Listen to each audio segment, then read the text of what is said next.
mesazh nuk është rastësi, është për ty që ke investuar shumë në përmirësimin e vetes, në ndjekjen e ëndrave të tua dhe ke duruar sprova të rënda si smundje, varfëri, dhe të duket sikur gjithçka ka shkuar kot. Sikur sprovat erdhën dhe e shkatruan frutin e përpjekjeve të tua. Ti mund të ndihesh sikur ke kaluar një periudhë me vite të humbura, por mos e humb shpresën. Allahu nuk haron asgjë.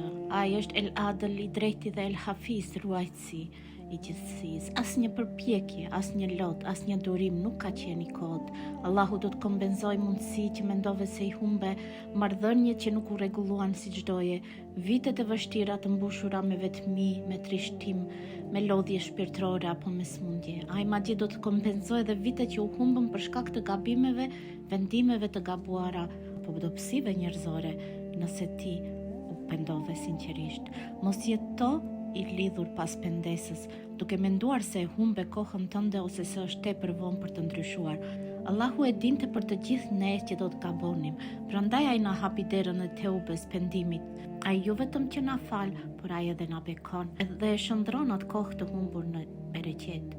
Allahu është në gjendje të të japë një fillim të ri, pa marrë parasysh moshën apo të kaluarën tënde. Mos u beso vesveseve që të thonë se ke gabuar shumë ose nuk ka më shpresë. Ti nuk do ta dëgjoje këtë mesazh nëse Allahu nuk do të ishte gati të të rikthente të gjithë të kohrat që të përkisnin, por që i humbe. Ai po të përgatit ty për një rikthim të gjithë bekimeve që të takojnë ty sipas urtësisë së tij.